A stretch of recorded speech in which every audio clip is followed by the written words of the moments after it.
Je voudrais saluer le professeur Abdelwadoud et M. Khan Ousmane. Je voudrais les saluer d'abord et les remercier de leur brillante contribution, plutôt conférence.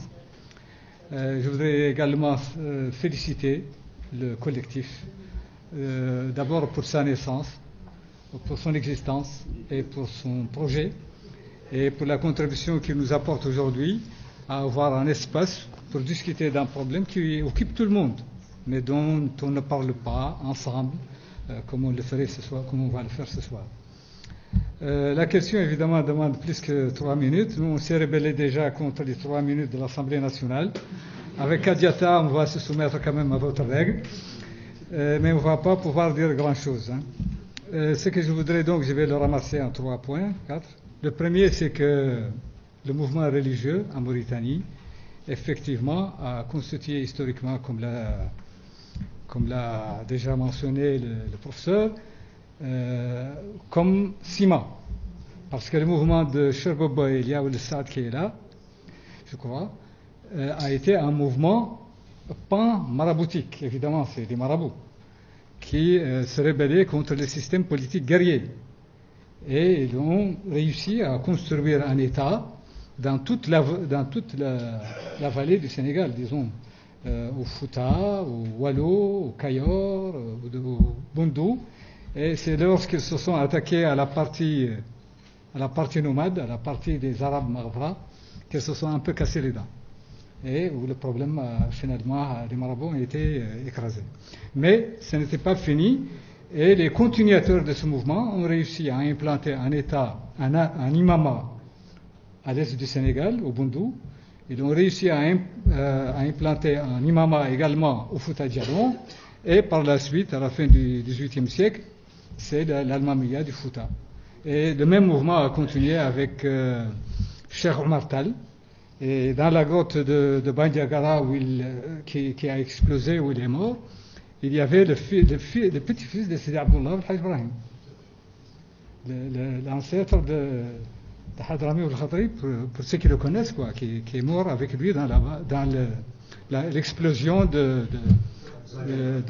l'explosion de la poudre dans la grotte de Bandiagara. Donc ça, c'est le facteur religieux. Le facteur religieux aussi a uni pour la lutte contre la colonisation. Et je dois dire aussi que dans la lutte contre la colonisation, ou contre l'administration coloniale plus exactement, on se rappelle bien que Horma el-Babana, qui était contre l'administration française, a été promu candidat à la députation en 1946, surtout par Senghor et Lamine, des socialistes sénégalais. Ce sont eux qui l'ont proposé, qui l'ont soutenu, et c'est la vallée, c'est le Fouta, c'est la vallée qui l'a fait gagner. Il a été député, pas grâce aux voix mortes, parce qu'ils étaient nomades, ils n'avaient pas le droit de vote. Ce sont les sédentaires, et les sédentaires c'était les Foutanké, et ce sont eux qui l'ont fait élire. Je crois aussi que le deuxième problème que je voulais signaler, peut-être qu'il manque au document. C'est un excellent document, mais la dimension politique du problème n'est pas mentionnée. Vous avez mentionné la dimension culturelle, tous les aspects, le passif humanitaire, tous les problèmes actuels. Mais la dimension politique a été le premier problème qui a été posé. En 1961, tous les cadres noirs, qu'ils soient ministres ou qu'ils soient fonctionnaires, ou qu'ils se sont adressés à Mokhtar Ould Daddah en 1961, avant le congrès du PPM, pour lui dire, voilà, nous étions dans une communauté noire, c'est l'AOF, l'Afrique occidentale française. Maintenant, vous avez décidé de ne pas être dans la fédération, vous avez décidé de faire un État indépendant, nous nous retrouvons dans un État à majorité mort. Il faut que nous ayons des garanties. Et ça, c'est le premier problème qui a été posé. Et il est toujours posé. C'est le problème donc de la redéfinition des rapports politiques qui permettent à chaque communauté ou à chaque Mauritanien d'une communauté de se sentir complètement... et là, ça pose le problème de la démocratie. Et j'enchaîne pour dire que chaque fois qu'il y a un État despotique, ça n'est fini pour les droits de tout le monde, mais aussi particulièrement les droits des minorités et des autres ethnies qui ne sont pas au pouvoir. La deuxième question que je voulais soulever, c'est la question de des expériences. Le problème de l'ethnie et le problème ethnique, le problème national est un problème qui, comme l'a dit tout à l'heure Ousmane, c'est un problème, c'est une construction permanente. Sinon, il n'y aurait pas eu de problème ethnique ou de problème identitaire au Canada, avec le Québec. Il n'y aurait pas eu de problème identitaire en Belgique, où ils ont fait 1 an sans gouvernement. Donc c'est un problème qui est récurrent, qui va se reposer toujours. L'essentiel, c'est que dans un système démocratique et un système où tout le monde a les mêmes droits, on arrive toujours à négocier les bons compromis, les bonnes solutions. Mais dans un État où il y a une autoritaire, évidemment, on finit toujours par des conflits, par des confrontations violentes, parce qu'il n'y a pas de dialogue, il n'y a pas de négociation.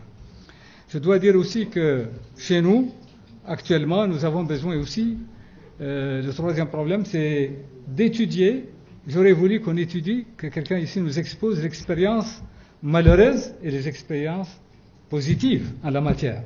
C'est-à-dire que nous ne devons pas étudier la question comme si nous sommes les seuls à la voir devant nous pour la première fois.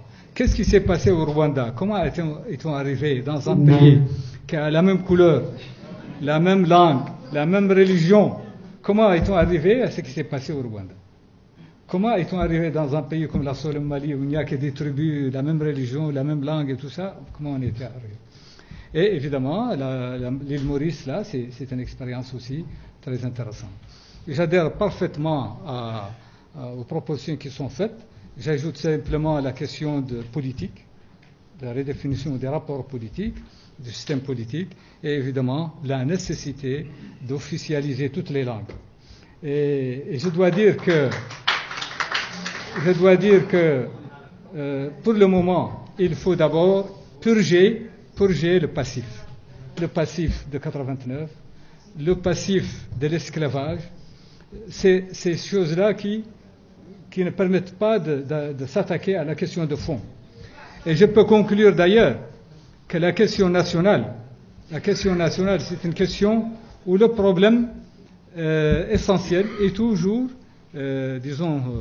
couvert d'un brouillard de préjugés qui empêche de s'attaquer à ces problèmes-là. Si on arrivait à ne pas utiliser le brouillard de préjugés et en s'attaquant au problème, je crois que tout le monde accepterait les solutions. Je ne vois pas un Mauritanien qui n'accepterait pas les bonnes solutions. Mais c'est le brouillard de préjugés qui nous empêche d'y aller. Je vous remercie. J'ai été long, je sais.